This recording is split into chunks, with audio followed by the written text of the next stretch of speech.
Good evening. I think it's time we got the meeting underway. Many thanks to all of you for coming out this evening. My name is Maureen Ryan. I'm a planner with Halifax Regional Municipality, and I'll be your host this evening. I also had the dubious pleasure of preparing the municipal planning strategy for this area. And I don't want to tell you how long ago that was, but members of the Public Participation Committee that I worked with are here this evening to remind us about all the good things we had to say. Again, I say thank you for coming out. I'm going to, without further ado, introduce you to Councillor Nancy Hartling. I'm sure she needs no introduction.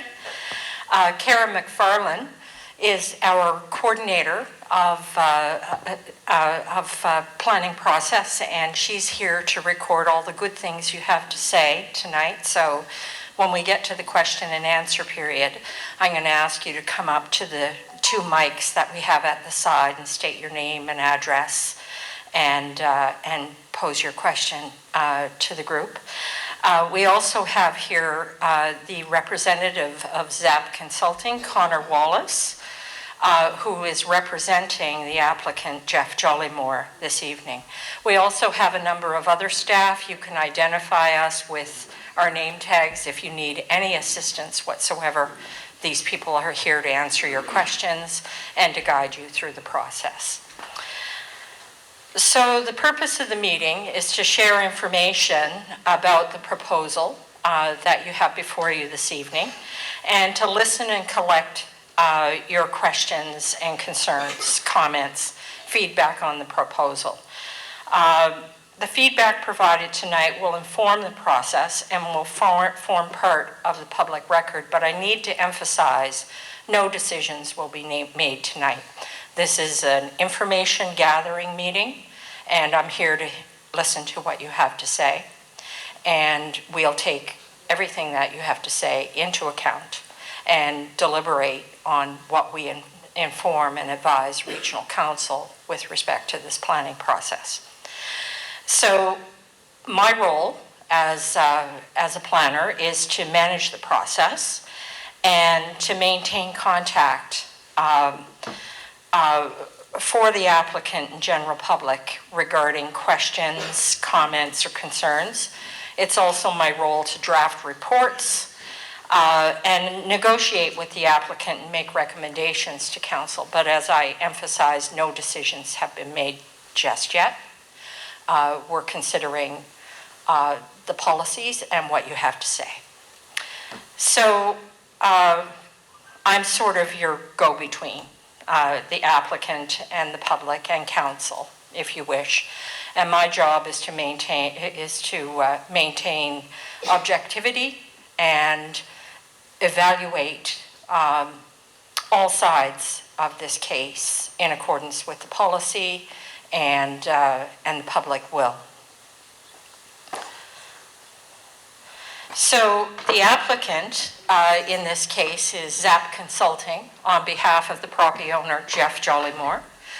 If you wouldn't mind raising your hand, that would be great.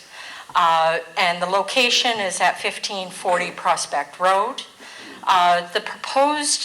They are proposing to amend the municipal planning strategy for Prospect, or Planning District 4 as we called it so many years ago and do today legally.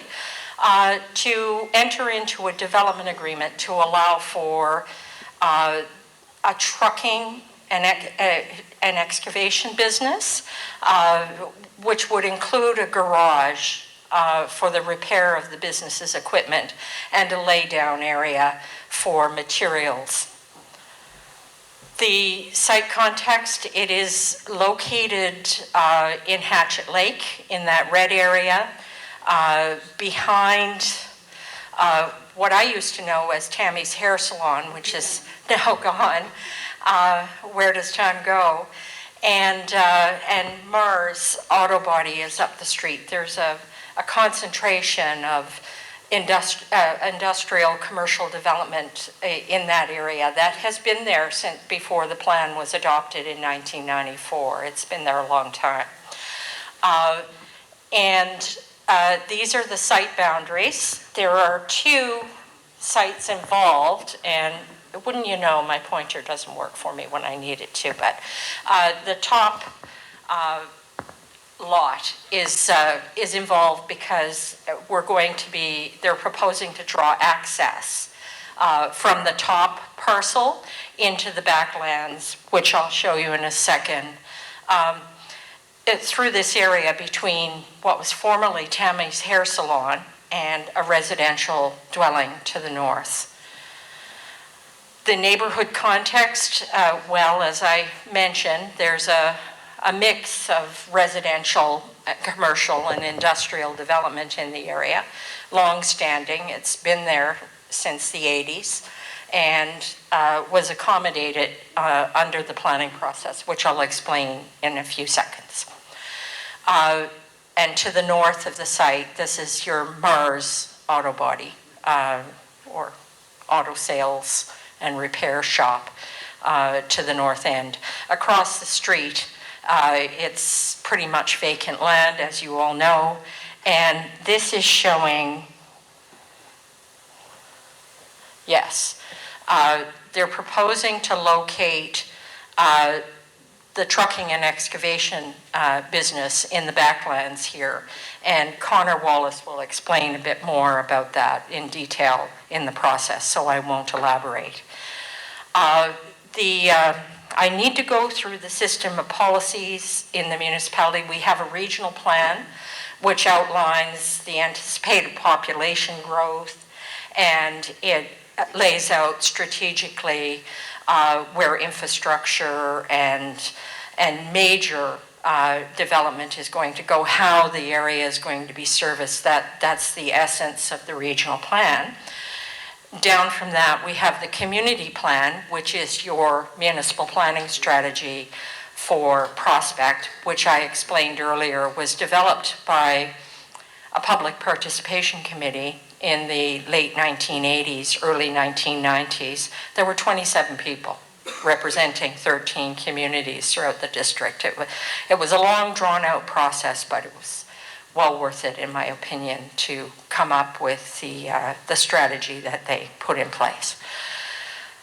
The land use bylaw is, well, that's your document that lays out what's permitted where and by what means. And then there's also discretionary policies under a municipal planning strategy that outline the uses that we may consider by development agreement or rezoning. And in this case, well, as you all know, the area is not serviced with sewer or water. It will be serviced by an on-site septic system and well.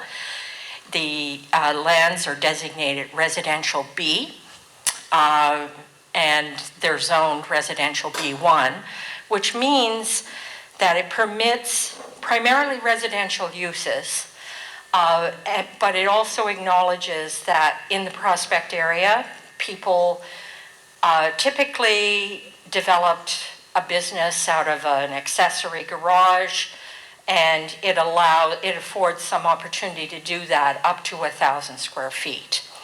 The existing use of the property, well, I guess you'd call it a former ball field, and existing policy, well, I'll come to that. When we developed the municipal planning strategy in the 90s, the Public Participation Committee was very generous. It said, okay, if a business existed, we'll accommodate it. We'll apply either an I1 light industrial zone or an I3 local service zone or a C2 general business zone. But it didn't want to allow for future industrial development within the plan area because it didn't, it felt that at that time, commercial development was needed for the community, for the primary intent and focus of the district, which was to accommodate residential development, but I would argue that the primary intent of the municipal planning strategy in this area was designating the backland areas as conservation. And long before the province came along with the Parks and Protected Areas Plan, the Public Participation Committee designated backlands as a conservation area, which includes the Terrence Bay protected area, which butts up against the proposed development. So, but the committee said if any future council decides to consider industrial development in this area, the plan did direct that we should do so only by way of a development agreement. So we could have better control over the use of the property in terms of operations, in terms of maintenance, in terms of what would be permitted there. They didn't want to allow it to be open to interpretation like the Gerald Mills Industrial Park. They wanted it more closed if it should be considered. So it will take a plan amendment process before regional council to enable the creation of policy to consider the proposed development. So what is a development agreement? Well, I've explained a bit of that. It's a binding contract between the property owner and the municipality, and it's like its own mini bylaw, if you wish. And it outlines things like hours of operation. It outlines what uses are permitted on the property, where and how, and what types of activities can occur, and what site developments would be needed to buffer the development from adjacent uses, or to, in this case, protect the protected area from indiscriminate development or, encroachment from industrial operations, etc. And policy IU4, that policy that I talked about that the municipal, Halifax County had adopted as per the recommendations of the Public Participation Committee, requires us to only consider this through a development agreement if a development will not adversely affect nearby land uses by virtue of noise, traffic generation, dust, smoke, odor, and or vibration, that the development is adequately separated and screened from any nearby residential and community facility uses, or lands that could become potentially developed for residential or community facility purposes. Other considerations that we have to make is that there should be no access through a residential area, and the scale should be consistent with the surrounding area, and we should have regard for the impact on the existing road network, and that the use does not involve the use of dangerous chemicals that cannot be processed by a on-site septic system facility or cannot be properly managed. And we also have to consider matters of general planning concern, which is the all-encompassing umbrella of, is the development premature? Will it financially impact the municipality? How will it be serviced with sewer, with on-site septic systems, and will it be sustainable? A wide variety of things that we consider when evaluating applications like this. So the planning process, a long drawn out process, but we are here at the public information meeting stage. And from this, we will ask the consultant and the applicant to consider any revisions and refinement to address any concerns that you may have, or, we will evaluate what you have to say and include that in a staff report with our policy review and recommendation. This matter would then go to a joint public hearing of Regional and the Northwest Community Council. Regional Council has authority over the approval of the plan policy change. The Northwest Community Council has authority over the development agreement. After the plan amendment goes through a process of approval before the Minister of Municipal Affairs, and once it becomes effective, then a decision is made, and there's a 14-day appeal period before the Utility and Review Board, allowing an appeal of the decision of the Northwest Community Council by the applicant or the community. So without further ado, I'd like to introduce you to Connor Wallace, who's going to walk you through the details of the application. And just bear with me for a second, I have to get that presentation up on screen.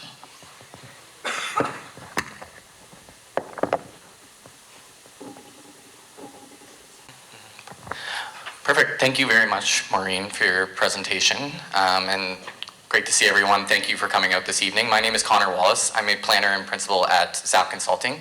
We're a land use planning and architecture consulting firm, and we're here tonight presenting on behalf of Jeff Jollymore. He's here as well and introduced himself to tell you some more details about the proposal, about Jeff's business and what he's planning to do on the property, provide more context around the proposal, and looking forward to hear any sort of questions or comments or concerns members may have this evening. As Maureen mentioned, this is certainly not a decision-making event. We're really here to provide more information about what the proposal's involved, more specifically about what Jeff's planning to do, his operations, what the details are around it. It truly is his business operation that he's looking to run out of this property. So we'll provide some more details in our presentation this evening. I'll go through those, certainly welcome questions and comments from there. And again, thank you for your time. So as Maureen mentioned, it consists of 2 properties, and the overall site is an area of approximately 83 acres. It does have various points of frontage on Prospect Road. The current, try this, there we go, perfect. The current driveway access into the property is located down here, and is a gravel driveway access that does have a gate with a chain rope that is providing that existed when the property was purchased and is currently the access point. Through initial discussions around traffic analysis and access for this proposed use, which is just typically required analysis when we're looking at planning applications, it was looking at where safe access could be provided and centralizing that to one portion in the site. So through that recommendation, it was recommended to provide access on this portion of the property, connecting to an existing driveway, and this is probably a better image here. Connecting to an existing driveway that's located on this portion of the site and accessing where he's looking to run this portion of his business on the rear portion. So just before I get back into that, I'll give a bit more details on the proposed use. So Jeff runs an excavation business, which includes light industrial uses and repair equipment. So he does excavation on development sites within Halifax Regional Municipality. His business includes about 4 to 5 vehicles within his fleet. So that would involve having those vehicles on site in non-operating hours. It will include a building that's approximately 1,000 square feet in size, just under that. That would be a repair shop for those vehicles. In terms of the access on the site, his business would be running around typical business hours. So the vehicles would be exiting site around typical commuting hours for going to the job sites in the morning and then returning when those job sites are kind of being finished around that kind of typical commuting hour in the evening. So that's just a bit more context around the scale, the access, kind of how it would be operating on a day-to-day basis from an access standpoint and the amount of traffic and what's involved with that. In terms of the components of the site plan, and one thing I do want to clarify is that their business won't be occurring on site. This is mainly a headquarters for their business, for their equipment to be stored, to be repaired. In terms of the materials that would be stored on site, it may be materials associated with excavation, so there may be gravel stored, other earth materials. What's being proposed in that regard is having storage containments for those, similar to, I'm not sure if anyone's, this is one that comes to mind that I'm familiar with, is along Hammonds Plains Road where Canucks stores their materials in those kind of contained areas. We're proposing those to make sure that they're contained within those areas, and that's how the materials would be stored on site. And then having kind of those laydown areas around the structure. But the business itself is not doing excavation on the site, or it is mainly a headquarters for their operations to do their business at sites elsewhere within the municipality and other parts of the province as well. So this is a site plan. I know Maureen had shared this as well. I'll get into a bit more detail on this in a few slides here and highlight some elements. So the site does contain a fairly substantial wetland. This wetland was delineated earlier this spring through a delineation process. And where we have noted the development is within the portion of the site that is the wetland is not located, so we're not intending to impact the wetland or infill the wetland beyond any sort of disturbance that's occurred to date for the accesses that exist on site. So the development is oriented to this portion of the site, bordering the Terrence Bay protected area, and I will get into some site elements in terms of that relationship as well, and that dynamic between the property and that protected area. Just noting that there is the buffer and wetland feature within the property. It does include the 40 by 60 building, so about approximately 1,000 square foot building that would be utilized as a repair shop. Just to give a sense of scale here within this drawing, this is about 250 meters, about a quarter of a kilometer from the road. So just to give a sense of kind of the distance, that maybe people are familiar with the site, just wanted to represent that a bit with the scale of the site. And then highlighting where the access is proposed. So that would be within the central portion of the site on Prospect Road, and then providing access into where the operation is proposed in the rear. This is showing a bit more details around the access itself, providing an 8-meter driveway, having a buffer, including screening and landscaping along that bordering condition where the access driveway is proposed, is currently what's being contemplated where that access is being constructed around that condition. So that includes a 9.1 meter distance, as well as landscaping within that distance and screening. There's fencing proposed along the property boundary where the business operation is proposed and the Terrence Bay protected area. So this would be a formalized screening separating the use from that area along the property line.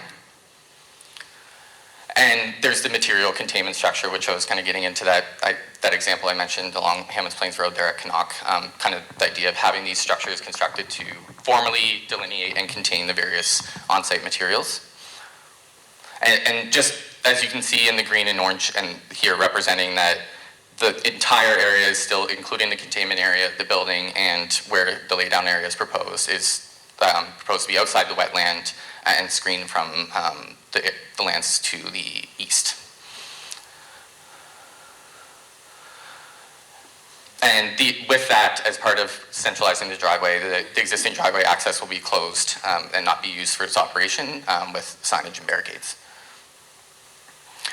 So in terms of some of our understanding of the context of the municipal planning strategy and rationale for and reasoning for the request of the landowner, having this land available for industrial uses of this scale and this size with the land context is something that is suitable for an operation of this smaller scale as well.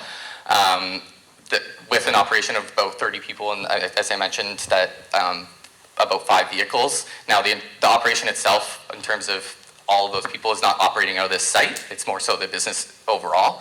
It's more of a bit of a mobile business where a lot of their business ventures are taking place at other sites and are out in the field.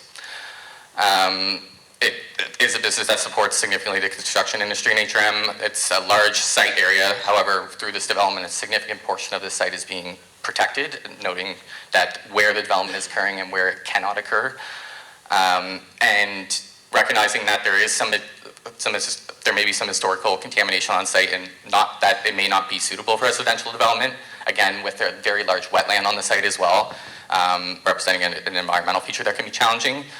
And as it relates to some of the policy considerations that Maureen was speaking to, I think we're certainly very open to tonight's discussion and understanding about how these considerations could be considered further, the access, all these types of things around this proposal. I did just want to provide a bit more clarity around the details of the operation itself, and Jeff is here as well to answer any sort of questions or clarifications specific to that.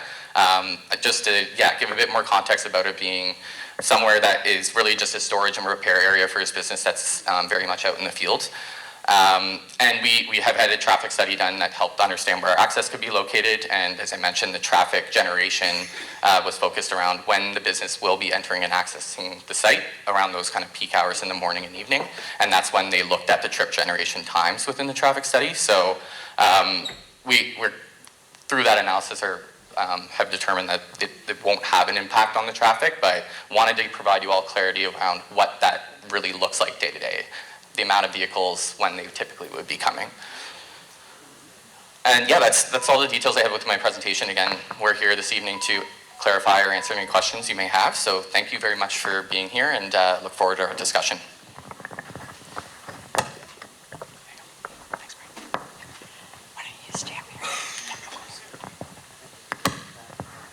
So thank you very much for your patience in listening to our long presentation. And now we're going to turn it over to you.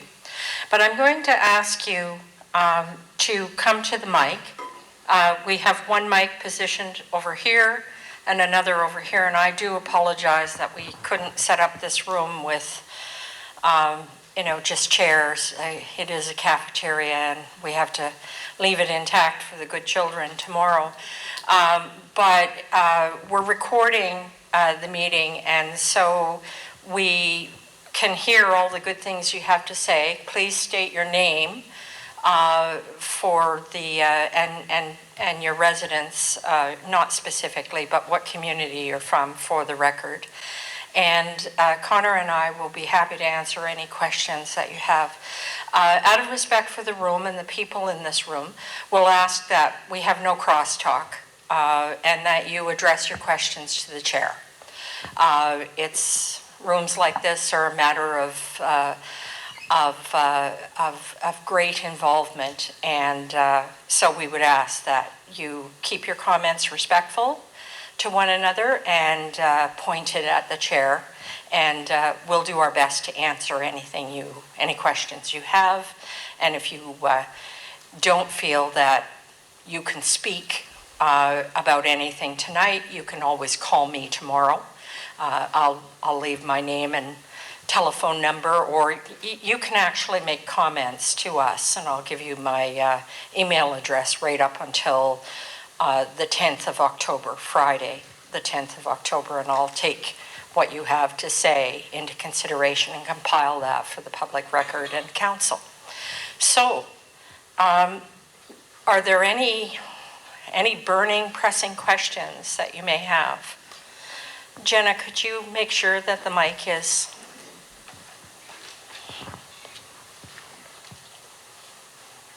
Strangers in the night. I'm Rick Swain. I'm from Brennan's Branch Lane, Prospect Bay. Border between wetlands, 30 meters. That question was answered. Is there going to be any type of monitoring around there? Is there any type of sink wells or anything that are put in that area just to monitor any drainage? And my other big question is, will there be fuel storage on site? Will there be any large amounts of fuel stored on site? No?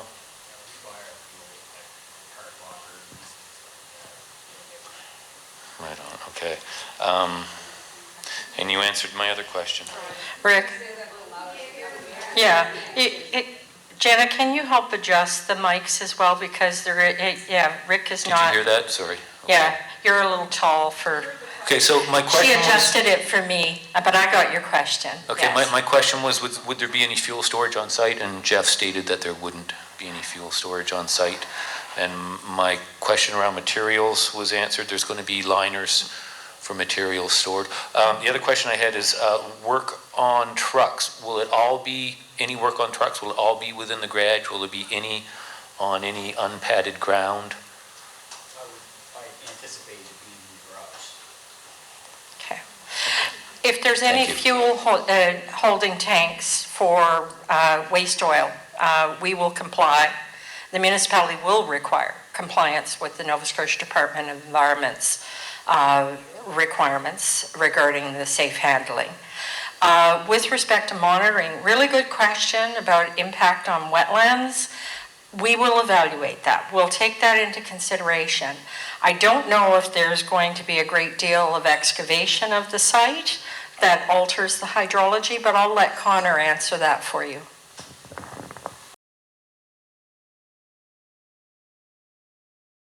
So from a spatial standpoint, yes, we have cited the operation with outside of that 30-meter buffer from the wetland. When we go into actually, should this come forward to council and say this were to be approved by council, and we could then proceed to the permitting stage for the structures on site, that will also involve a site drainage, site stormwater management plan that would be involved to manage the stormwater that is within the site and the infiltration it has into any ecological features on the site. So that may involve on-site features that stores stormwater, for example, during storm events, and then kind of feeds it back into the system at a rate that exists today. So that's typical at the permitting stage for these developments, but as Maureen mentioned, we are aware there's a wetland on site. So at the development agreement, there's provisions that we could potentially have that speak to those studies being required at the permitting stage to make sure that there's those types of elements in place. So hopefully that gives a bit of context around your question. Thank you. Thank you, Connor. And just to add, the municipality will monitor for compliance when we set out the terms and conditions for development under that development agreement. And that's the beauty of a development agreement. It gives us the flexibility to write for the site specific regulations that address the issues or the development aspects right in the agreement. Thank you for that question. Would you like to come to the mic?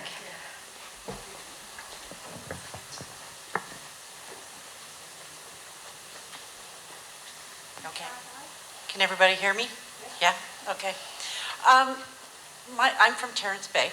My concern in general, from just walking in here and listening to the meeting, and no prior real knowledge of this, is that it seems to be almost a fait accompli. And at the last meeting that we had, where we were talking about highway access and the new development proposed for, whenever and if ever, behind Tim Hortons and all that, that first of all, there was a traffic issue along Prospect Road, a big traffic issue, notwithstanding the fact that you may have done a study.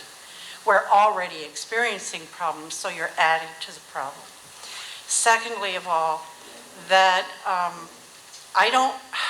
personally, I came here 7 years ago, and the first thing that I noticed when I got on this road was it was a very important road going to Peggy's Cove and other scenic areas, and how ugly it really was. And right now we're seeing a question about further industrialization. We can't change the fact that Mars exists, that other people, Toy Box, all these people, and I have nothing personal against any of them, they've been here for however long. But do you want to continue with that? When you have a committee probe, or whatever it's called, looking at beautification of the road? Like, isn't that a contradiction in terms? So we're trying, obviously you're going to screen it or whatever you're going to do, but, if we're going to screen things, then put up a big green wall right in front of Ace Construction.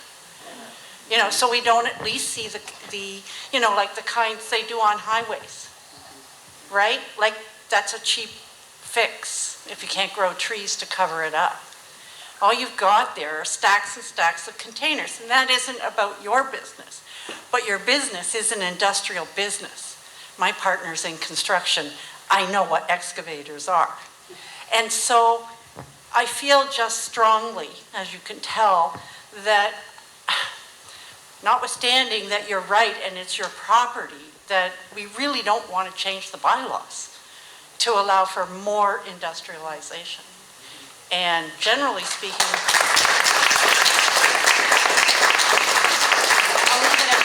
I'll leave it at about that. May I have your name for the record? And I wish to assure you, no decisions will be made, and this is not a fait accompli.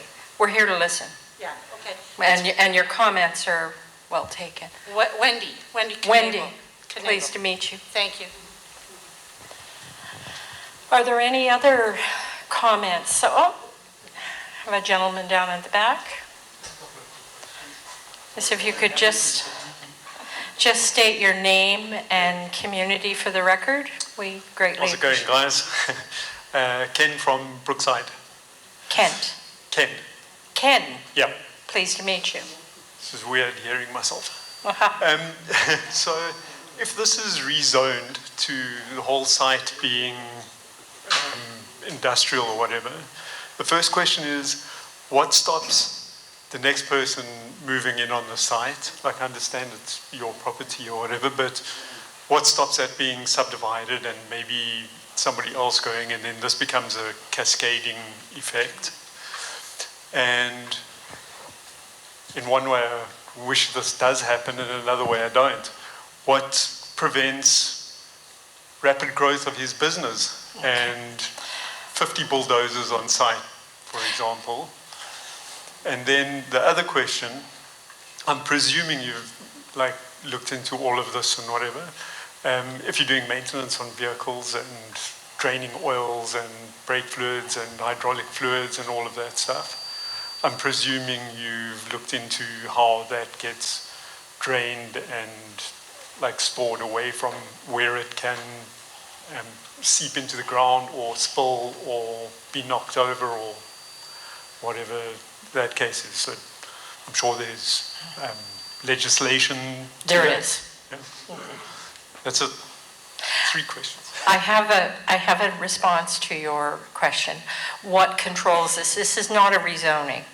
This is not a rezoning. This is a development agreement. And a development agreement is a contract that applies to the entirety of the metes and bounds of that property. And what controls what happens in the future is that development agreement.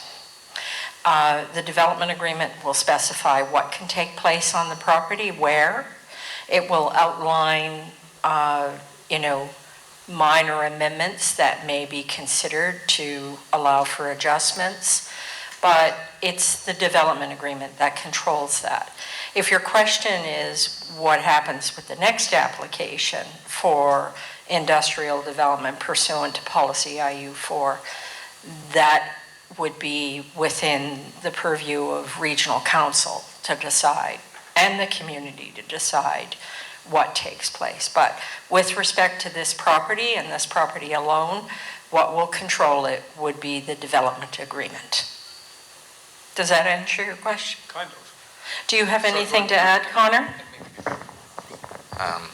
Yeah, and thank you for your questions, first of all. And I think just to build a bit on Maureen's points there, with this being a development agreement, this development agreement will be registered to the property, although at the time it may reference the owner of the property at the time. If ownership does change, that agreement stays registered in perpetuity. So if there were to be a change in ownership and say someone came with a different business operation proposal that required larger scale or different amount of vehicles, that would require changes to the site layout and that would require the development agreement to be amended and to come back to the community and to council for consideration.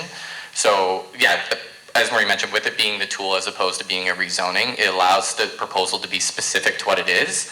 And that way, if he were to look to scale to this and change what the operation looked like, he would have to come back to council and the community to do so. So that's why I think this tool is useful, and I think maybe provides a bit more clarity and comfort around the questions you answered. But hopefully that helps a bit. You just don't want to have that cascading effect where the ice is broken and then the wave comes in. Yeah, absolutely. And you want to keep the community as the community. Absolutely, and I do want to speak a bit to Wendy's comments as well, just as it relates to. Thank you very much for your time. As it relates to the proposal and the access along Prospect Road, the access is proposed to be formalized with a formally paved access and landscape screening. So we are proposing along Prospect Road to really have a strong landscape buffer that's about 9 meters wide and will include landscaping within it. The buffer that will be more of a, just to make sure there's screening between the business is along the property line where it borders the conservation area, just to make sure that in that more deeper into the lot where the business is operating, that there's a strong screen there. But I totally hear your comment as it relates to as the property presents to Prospect Road, because yeah, it's clearly very high value to the community, the appearance and beautification of that. And I think this could actually be an opportunity to contribute to that with the access and landscaping that's introduced. And certainly welcome comments about what that may look like and things like that as well to support the discussion. But thank you for your comment, and just wanted to provide some response to that. Thank you. And just to add to that, the Public Participation Committee so many years ago had specified for, existing industrial developments, they wanted to see an 8-foot high fence to buffer any adjacent residential development from noise. And the municipality, if we were to proceed with this, the applicant has agreed to erect a 8-foot high fence along the property line that borders the residential use, but not on the other side. That's a commercial development. That was formerly Tammy's Hair Salon. Sir, you have a question. Can you? My name is Gary Lubitilier. I live on West Ridge. I would have liked more information on the hydrology of the site, which way the groundwater moves, and if the material containment site, do they have a mitigation plan if it leaks, and which way would the leachate go down, plume through the groundwater? I assume it would flow south towards Hatchet Lake. Okay, do you want to answer that? Thank you for your question. We have looked at, it may be a bit difficult to see on the screen here, but we do have the contour lines within the site kind of represented on the property. The site, in terms of site drainage, and I guess I got my pointer here. Within those contours, the low point is inherently where the center of the wetland is located, so the site drains into this area. Now, as you can see from here, the higher points are located up in this portion of the site. We haven't gotten into the exact details of the design of those enclosement structures, but the idea is that they would be designed so that if the drainage occurs, they would be into the structure itself, so you know how they can kind of have an open end? The idea is that they would actually drain not out of the open end type thing, but we haven't gotten into the detailed design of what those look like. That said, when we do go into, if this does proceed and we're going into the permitting stage, we will have to have all those types of design measures and plans in place in order to obtain permits to even start disturbing the site. We will take note of that as being a concern though, because we recognize there is grading on the site, and that we want to, where we do site those and the design of them prevents them seeping into the groundwater or to the adjacent environmental features. So we'll take note of that comment. It's something we're thinking about. We just haven't gone into that detail of exactly what those structures look like, but that would be the intent of them. Okay. Thank you. But there are regulations at the provincial and municipal level that will guide us in ensuring that the applicant, the consultants do that. As Connor pointed out, we have our storm drainage bylaws and grading bylaws, and and we'll also be working in concert with the Nova Scotia Department of Environment to ensure that any petroleum waste is properly stored and managed on site. All right. Thank you. Yes, sir. So my name is Stephen Sampson. I'm from Goodwood, and I just feel like this light industry can easily be switched to heavy industry. And when a person says that they have 5 trucks and that they would leave in the morning and come at the end of the day, that's not how it's going to work. 5 trucks turns into 20 trucks. And then when a truck breaks down, it gets left at the end of the lot. And if you go through Goodwood, you will see a line of white trucks up there by the old Goodwood School where they don't get fixed. They just sit at the end of the lot. You're not going to see them from the road. There's already in behind Mars a pile of vehicles that are crushed that are just there. And I don't understand why it's at the back of the lot instead of near the front of the lot so that it doesn't affect any of that wetland, and why they didn't put it in behind Mars instead of where they have it now, where there is no wetland.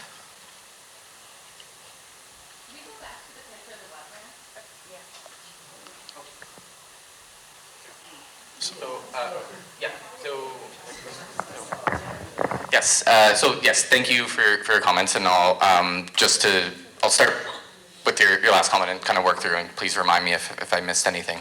So this is the boundary of the wetlands that was delineated in the spring. One thing I will note that there has been disturbance within this wetland boundary to date. So looking, and I may go back to the aerial image that we had. It might be in your presentation, but let's see here. No, that's okay. So right now, the existing driveway access is located at this point of frontage, and it has clearance and disturbance within the wetland, providing access up to a portion of the site that's currently just is gravel and has been disturbed at where the activity is proposed. So what we are proposing in terms of the development is to construct a new access on the portion of the site that's located outside of the wetland where the access was to be recommended, and then to connect to already existing driveway accesses that have been disturbed on site to access the portion of the site where there's already been disturbance to develop the site outside of the wetland boundary. So there is no additional impact or disturbance to the wetland or its surrounding areas proposed within this development. This is the boundary of the wetland. However, we are working within the areas of the wetland that have been disturbed to date for the access components, and the development's located outside of the boundary in the rear. As it relates to why is it located in the rear, that was a primary component. Understanding the existing site accesses, utilizing those to access a portion of the site, it's been graded and ready for access already to get to this rear portion. And it's also located outside of the wetland buffer, and it provides separation from the road and existing residential uses along the road, was some of the reasoning behind why it was located in that location. As it relates to the scale, this has been designed for the scale of the business now, and the confines of this are limited to the scale of the business operation it is now. If the business operation expands beyond its scale now, it would require changes to its site operations and its site layout that would require amendments to the agreement. As I mentioned, that we would have to come back to have the same conversation with community and with council as well to understand what those concerns would be about scaling. We're hearing tonight that is a major concern. It's not to my knowledge, or to my knowledge that's been shared by Jeff with me, that there's an intent to scale. We've had clear direction from him around what the operation size is and what those components are needed for that operation, and that's what's led to this site layout. But with the development agreement being a tool again for this application, it does contemplate that scenario of if this does grow, it would require changes to this agreement likely, and that would require community input and council approval as well. So it does give a tool to kind of keep it at this size, and we will have to have this conversation again, and we're welcome to do that when or if that ever is the case. And to my knowledge, that's not the intent for the business. Being from Goodwood and seeing what has happened up at Mills Drive, I don't understand why this small business needs 83 acres of land if they don't plan on expanding it. I don't believe that it's not going to be expanded at some other point. This is just a railroad to get this in place, start with this little area in the back, and then apply for permits to expand out to turn Mars into more of a salvage yard, probably sell them that piece off once it's there. And then, so I think they're just trying to pull the wool over all our eyes, and that the future plan is to develop this whole section, and somehow they're going to get around filling in that wetland. We've already seen it up at Exhibition Park. They've already remediated an area that they weren't supposed to fill in. And that was thanks to probe to bring it forward. So I don't believe that this is the end of this piece of land. This is gonna be one full-size nightmare for the Prospect Road.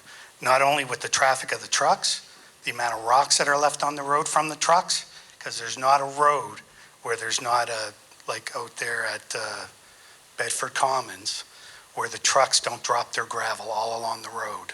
So it's not just that, it's that the whole thing, there has to be a reason that they're putting it at the back and not at the front. That makes no sense to me. You're putting it in the back of a wetland and you're gonna be working on trucks. And you can't tell me that trucks that break down will not be just left at the back of the property. So that's what I have to say. The other thing I wanted to say, and somebody had said it behind me, it's very intimidating to have to come up to a mic and talk and say what you want to say. So I don't know if this is the way that you should do your questions, is this way.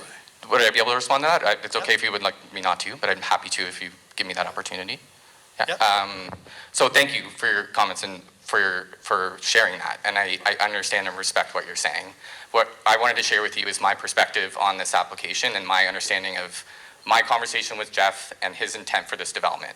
You're absolutely right. There is a possibility that he's not sharing any of this information with me, and he has these grand plans to fill in this wetland and have a massive industrial operation here. There is always a possibility of that operation. I have not heard a single inkling of a fact of that being considered for him. He has an operation and a business that he's running out of this site, that he wants to run out of this site at this scale. The reasoning for locating it on this portion of the site, I was trying to provide some context around that based on the existing site conditions that are there today. There are existing driveway access and areas disturbed on the site, and that's where we're actually siting the operation because we don't want to disturb other areas of the site. So that was the intent of siting it further away. The site has been provided with driveway access and has been graded in that portion, and that's why we're trying to site the development there and not disturb the other areas.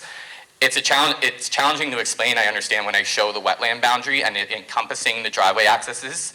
We are actually not disturbing those areas though. We are planning to utilize those areas that are already disturbed to minimize further disturbance for this development.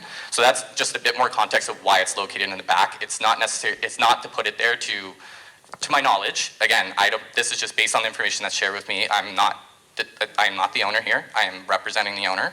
I've had conversations with him. I have a level of trust with him. You may have a very different level of trust with him, and I totally respect that. These are the facts that have been told to me, and that's all I can share with you. I respect your opinions that you may not believe that at all, and you don't trust me, you don't trust him, and I respect that. I just wanted to share a bit more context around it, and happy to have more conversations with you as this progresses. And thank you for getting up and sharing in front of everyone here. I know this isn't a great setup for this type of situation. I don't enjoy being up here and having these types of conversations that aren't very conversational.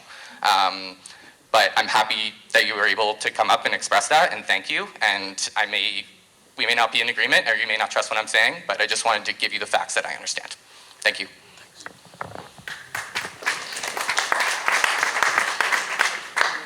And thank you very much for your comment. I do understand that this is very intimidating. I wish I could change the way we do public meetings, but I can tell you that standing up in front of your neighbors and the people that live in your area is public engagement in the most effective way. I can have a private offline conversation with you, but being able to stand up and share with each other your concerns and comments is very valuable. Thank you. Sir, could you please state your name? My name is Dan McAvoy, and 35 years in Brookside. And the Jollimore's provide a great service, by the way, and they are a credit to the community in the service that they provide to our community.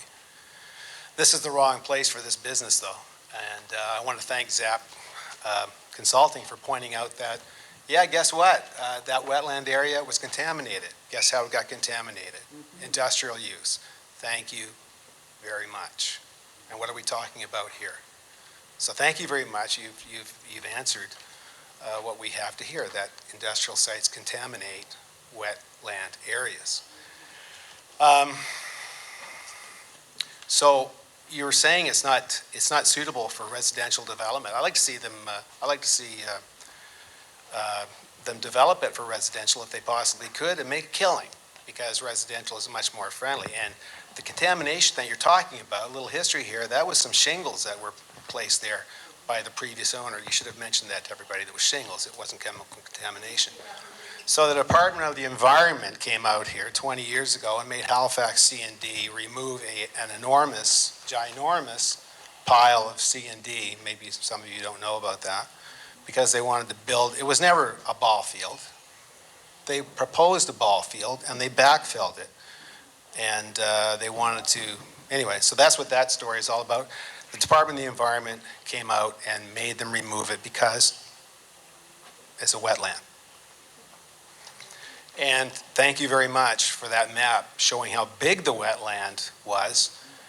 I had never seen that before. I'm shocked at how big it was.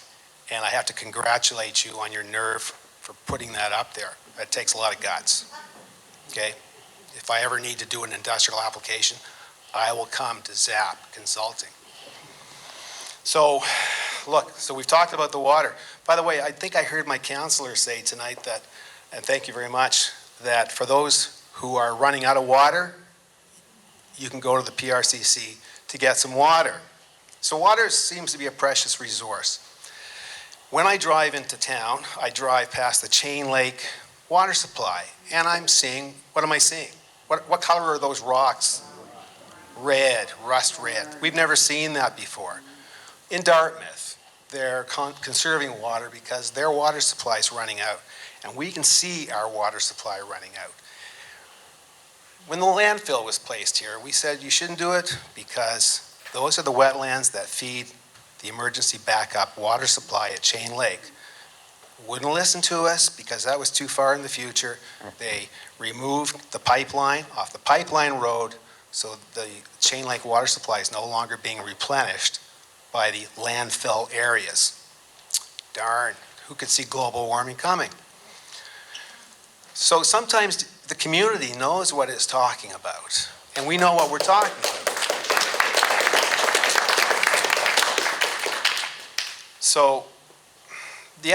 So there's water. You've told me contamination is an issue in sites like this.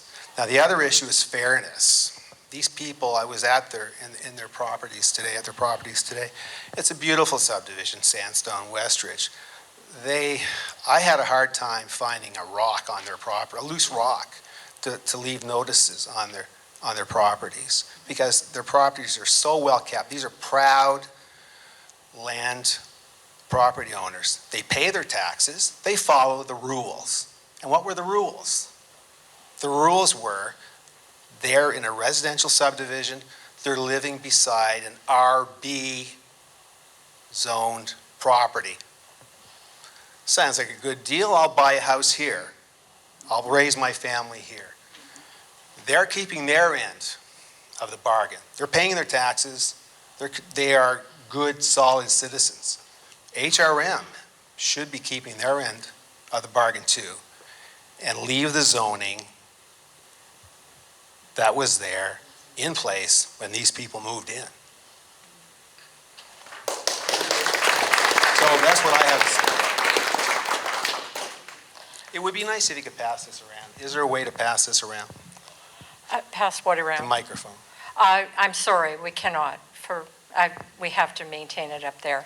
Okay. But Dan, sorry, Mr. McAvoy, Oh, sure. if you wouldn't mind sharing with me that information, we Oh, have yeah, talked absolutely. before. I would like to, and I will follow up with the Department of Environment on any past contamination. Sure, In absolutely. the evaluation And of thank you this for coming process. tonight. Yeah, Oh, we're lucky you're to have welcome. you, I think. And Connor may have something. I'd be happy to provide a response if you're open to me doing so. So yes, I do want to speak a bit to the previous use or previous history of the site. Jeff did acquire the site back in 2020, so he's not the historical owner of the site when there was previous disturbance on it. The context provided is the context we understand. It was a former dumping area for shingles on the site, and at one point I understand was intended for a ball field, however, was not the case. So there is portions of the site where within the wetland boundary where that previously had occurred and was, and that it has existed in that condition since. Every single fact I know about this case, every single thing I know, I am willing to talk to you about, and I'm not going to withhold facts or withhold information from you.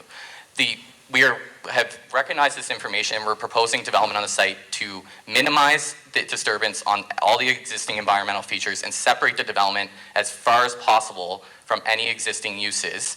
With the existing ongoing operation, there's protections around the scale of it, around the impact it has from noise and things like that around neighboring properties. We've heard those loud and clear tonight, and I think we're really going to be working hard with Maureen when we get into the terms of this agreement about how that can be mitigated on the concerns this evening. But I just really want to clarify that we really are not trying to withhold information from you this evening. This is needing and providing as much information as possible and clarifying things. So I respect your comments as well. I just want to clarify that from my perspective. Thank you. Thank you, Connor.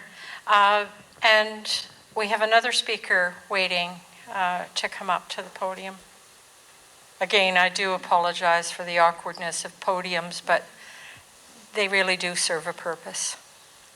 My name is Stuart Burke. I live on Westridge Road. I've been there for 19 years. I was the very first house built in the new section of Westridge down over the hill. I have a couple questions and I have some context that I hope to get from the questions. So they're for Jeff. How many dump trucks do you own? How many septic trucks? How many excavators? I asked him how many dump trucks he owns. He said 3. I asked him how many septic trucks he owns. He says 1. How many excavators? 7. Okay, so how many loaders? 2. So let's just say, for fair shot, that all of this could be on site at one time. So your potential there, so that adds up to a lot of equipment, and if every one of those has 200 liters of fuel aboard, there's a potential leak for a weekend. Every machine's going to have hydraulic oil on board. There's a potential for the leak. You got coolant, you got rear end oil. I'm a truck mechanic by trade for 23 years. So I work around this stuff and I see what happens when stuff sits. I come in to find leaks on the floor. When you get a leak on a machine or a dump truck, you don't get it from sitting. You get it when you're using it. So if you're going to truck material in and dump it in bins, it doesn't load itself. So here goes a 20-ton twin steer, load in the air, boom, blows the hoist hose. What do you got? You got 100 gallons, potentially 100 or 150 liters or 200 liters of hydraulic oil on the ground in a heartbeat because you got 20 tons shoving it down. Whatever's on the hoist is going out in a heartbeat. Same with a loader. You blow a hose. You're going to use an excavator or loader to load the trucks. You're going to have all this fuel and all this hydraulic oil in potential for a mess. You know what I mean? And you're driving across the wetland to get to the place. If you look at the picture, it doesn't make any sense. I bought my property and I built my house with the intention to get the wilderness preserve behind me, and I would never have another thing behind me. No housing, nothing, right? And now I'm looking at potentially, if all this equipment was on site at one time and it was full of fuel and hydraulic oil and everything else, that's a big disaster waiting to happen, because you could go in there on Friday and dump all this stuff off and leave and come back on Monday morning, and now if something leaked out, fuel line ruptured or anything on the tank, you've got 200 liters of diesel on the ground. And you can't park all that indoors at once. You know what I mean? His building's not going to hold that. You can contain the oils from the oil changes and all those things, that's fine. But I've been doing this for 23 years, and I have come in and found major messes underneath trucks that nobody was even near for 2 days. It just happens. And that's my concern, being surrounded by wetlands and having a wilderness preserve on the back. So doing what I do for a living, I wanted to point out so you guys would understand the scope of what could be sitting on this property on any given weekend. So I just wanted to point that out. Thank you.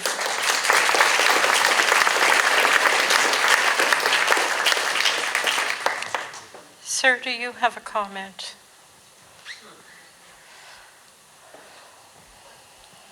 My name is Mike Lamplow. I live in Whites Lake. I've been there a little over 40 years, and I think you've pumped me a couple of times.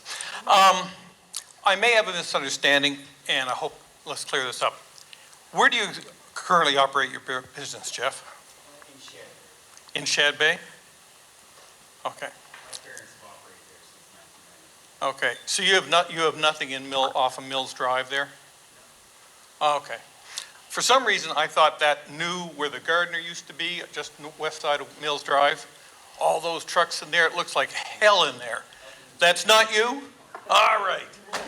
I was worried that was you. I was going to say, if you can do that in a 333, what the hell are you going to do back in the wetland? Okay. Just off my mind. Thank you. Thank you.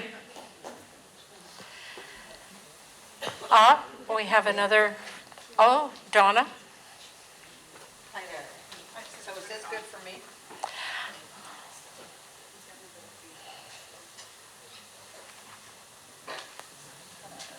Okay, great.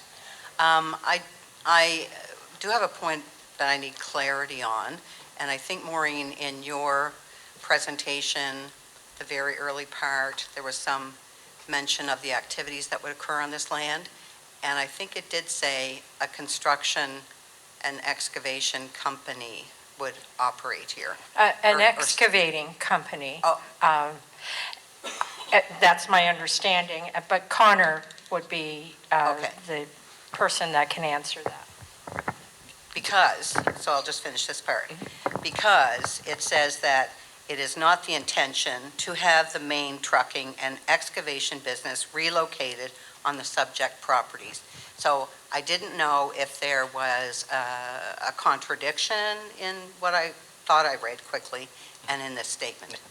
So the business operation itself, the excavation they're doing will be off-site. This is a portion of their business has vehicles and materials and equipment, that this will be a site where they have those vehicles outside of operating hours. And you have a structure there to repair those vehicles if needed and have an indoor space for the business operations as well. The actual work that they're doing will be on other sites elsewhere within the municipality or the province. Yep. Does that provide a Yep. bit more clarity? Nope, Okay, that's thank good. you. I just wanted to ask clarification on that, Connor. So the 7 excavators and the 3 tandem trucks and the other equipment will be off-site working throughout the community, but they'll be stored on this property after hours when you park? The excavators stay on site. Oh, the excavators stay on site. Just to provide a bit more context around the conversations, I'm just going to give Jeff the opportunity to just explain that. If you could explain just the way your vehicles, just because I think, is that possible? Yeah, come on up. Oh, I see.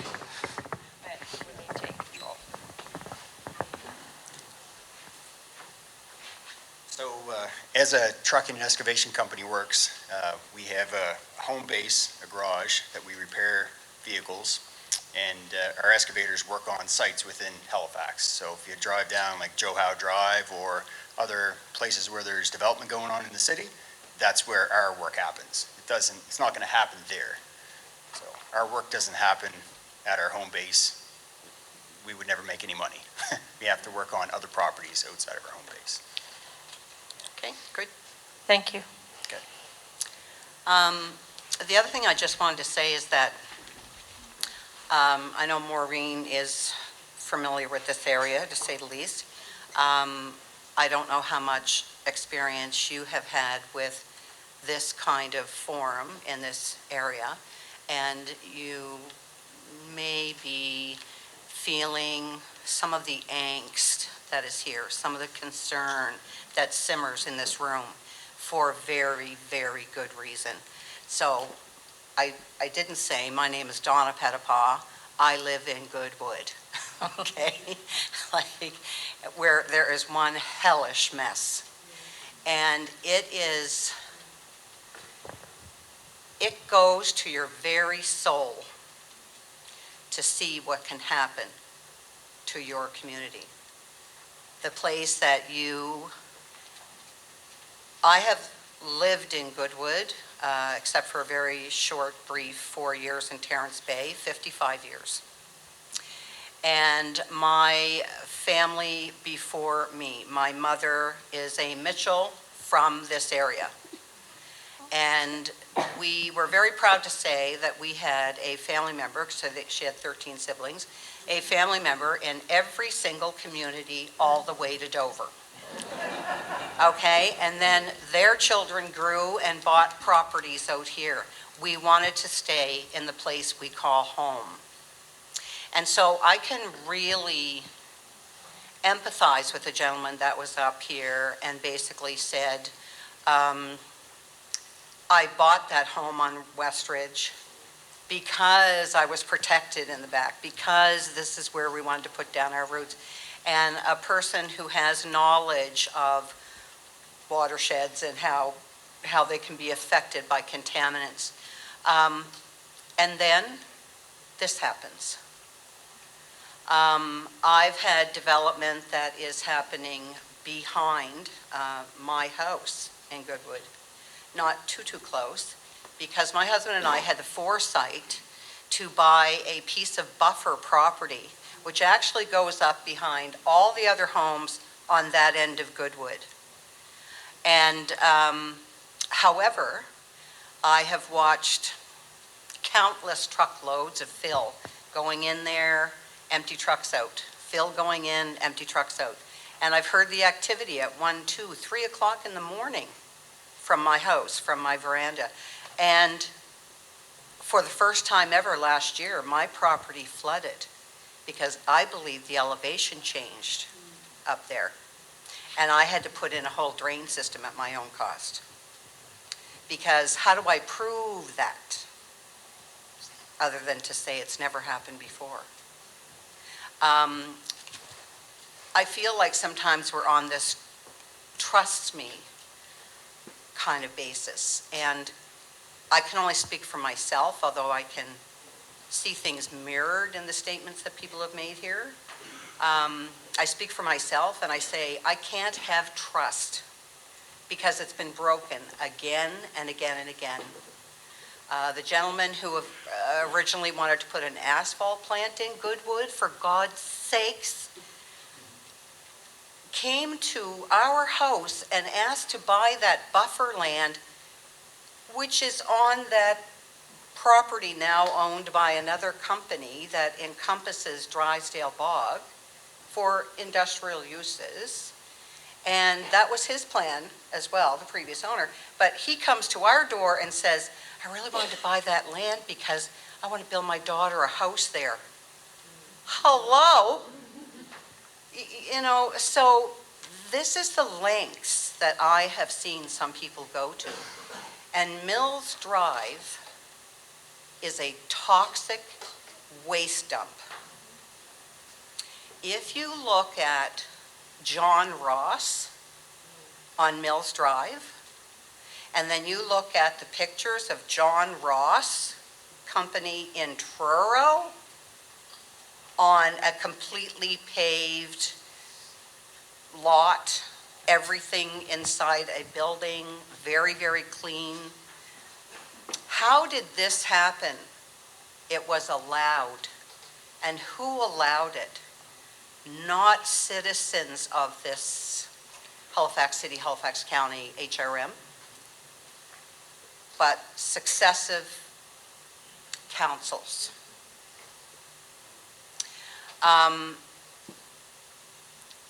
What we have in Goodwood is what we would be looking at right here. That basically people then get the land, get it up and running to the way that they want to conduct business, and then those are private driveways on private land. People can just not walk up there and have a look around and say, what are you guys doing up here? And with a list of the standards and regulations and say, okay, are you doing this one? Show me. We have no authority. We have no right. We have no access to these lands. We don't know what's going on back there. And we have every reason not to trust. There are countless, countless examples. In Goodwood alone, in Harrietsfield, and now Spryfield's going to get it in the neck. That's what's coming next. And I feel in many ways as if these rural communities and suburban communities are nothing but some resource that the city core uses to generate income. That's what we feel like. We feel like often a forgotten people, that we aren't people.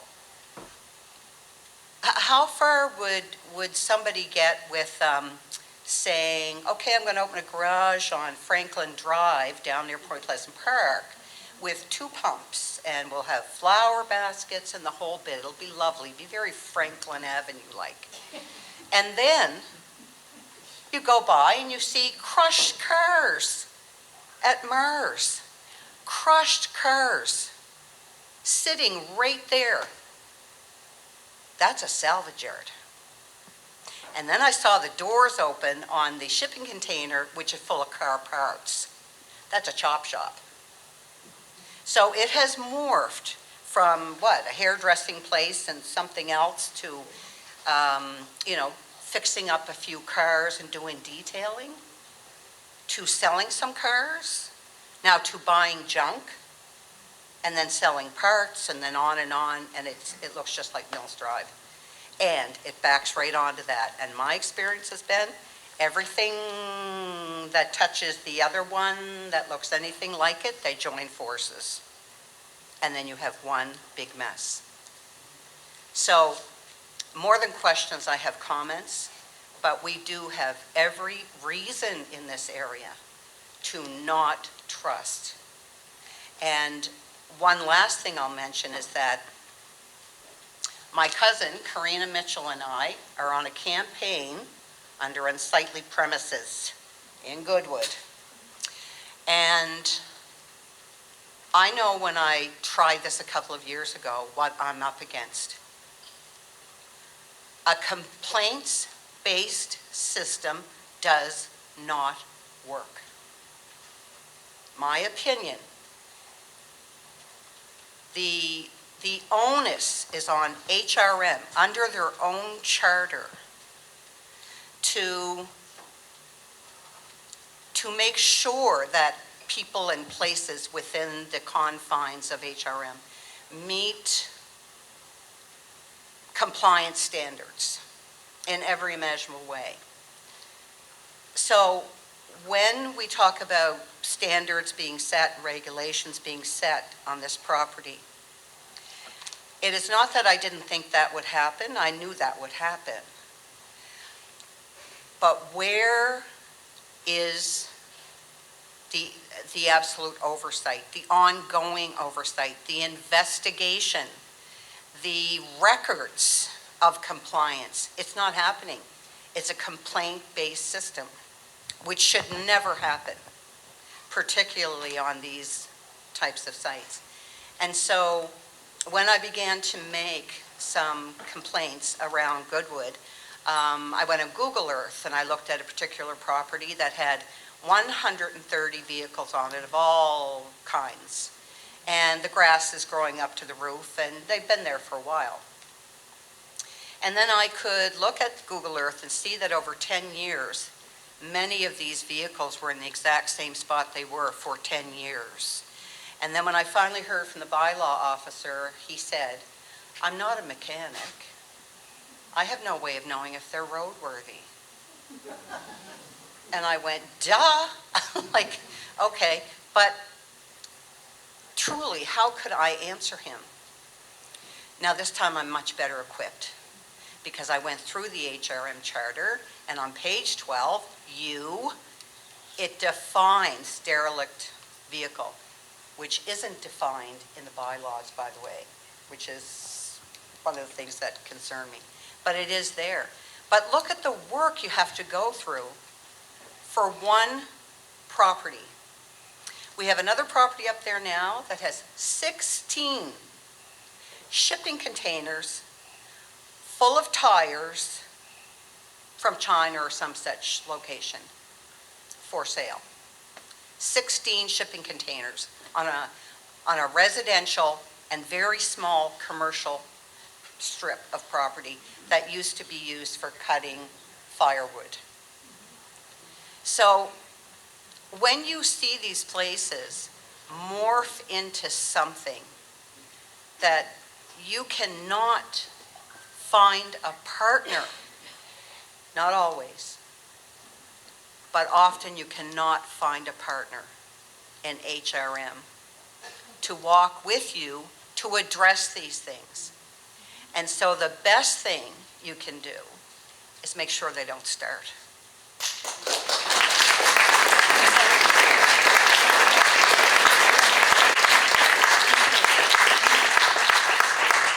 Well, Donna, I have to say you haven't changed one bit.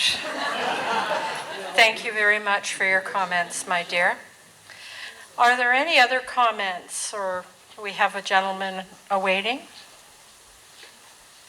That'll be a tough act to follow.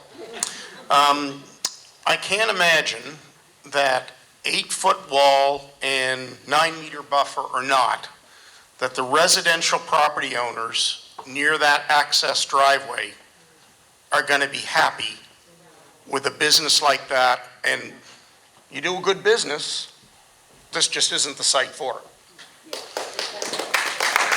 I can't imagine that they'd be happy with trucks going in and out of there and, yeah, say during rush hour, no. They did the development, we've been in Brookside for 35 years. They did the development of the Linwood Drive extension, and there was heavy trucks going in there 6 o'clock in the morning. And you could feel the vibrations of them 2 streets down. And that's what's going to be happening. They're going to be going in and out of there at various times. That's the nature of your business. The other thing, just in terms of, the most important thing is not near a wetland. Don't get me wrong. But from a traffic perspective, how many accidents have occurred in front of Friends for Life because there isn't a turning lane there? Are you going to invest in the infrastructure to have a turning lane put in for your trucks? It's just not going to work. And the adding to the trucks going in and out that road, we already have a problem with access in case of emergency. We still don't have an answer from the city or the province about how they're going to address that.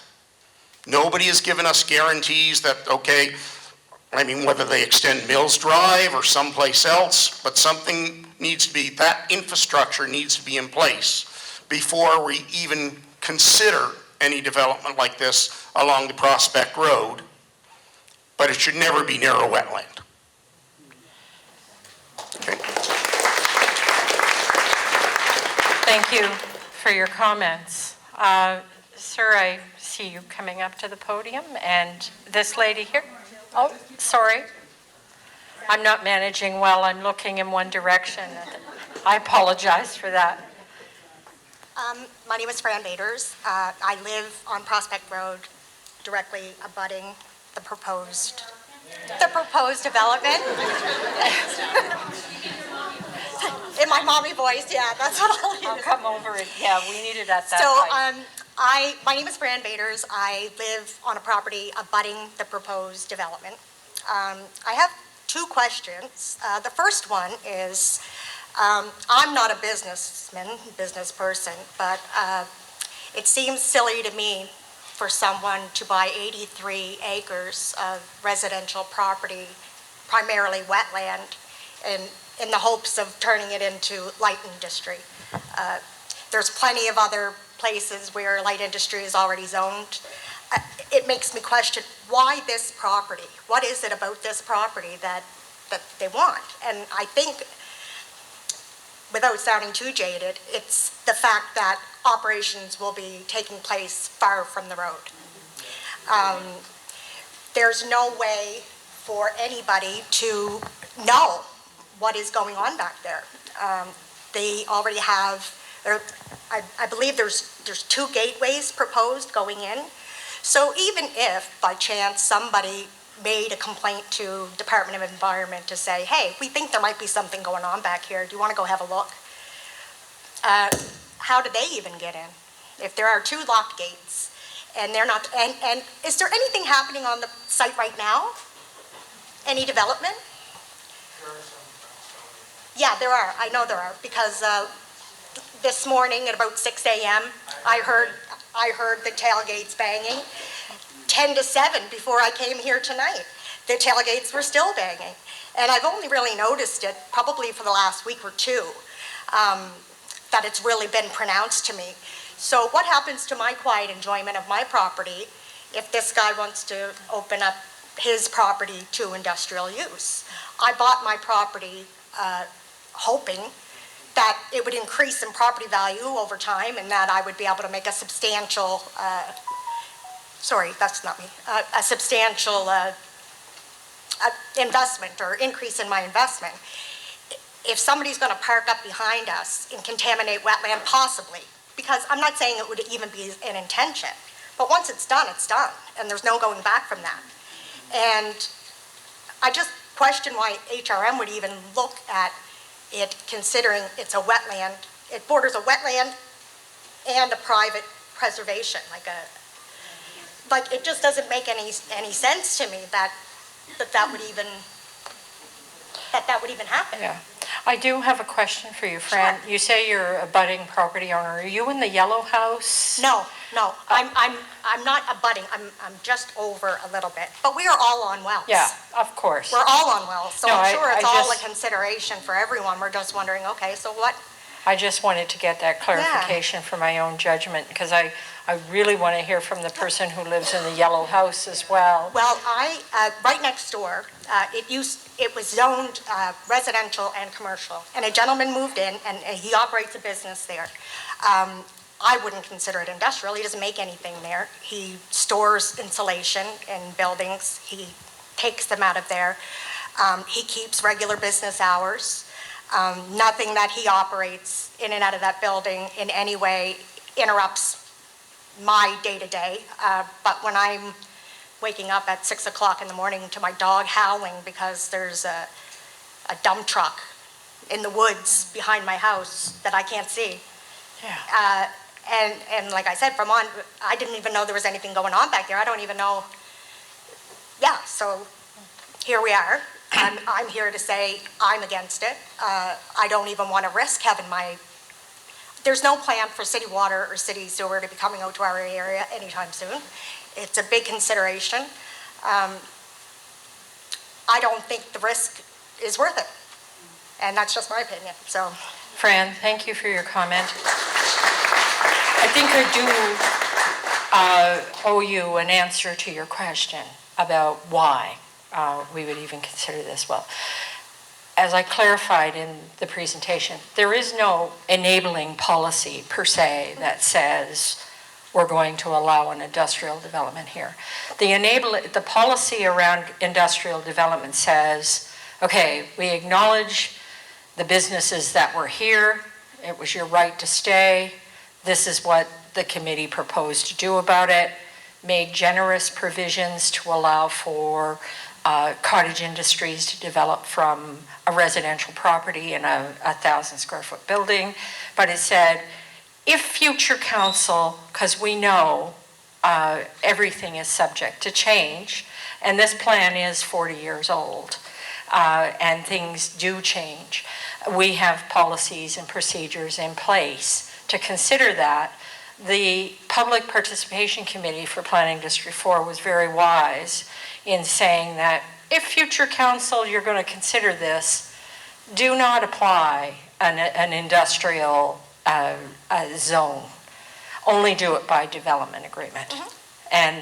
And that's all we're here to consider tonight, your feedback on, is this a good idea or not? And we are taking your comments into consideration.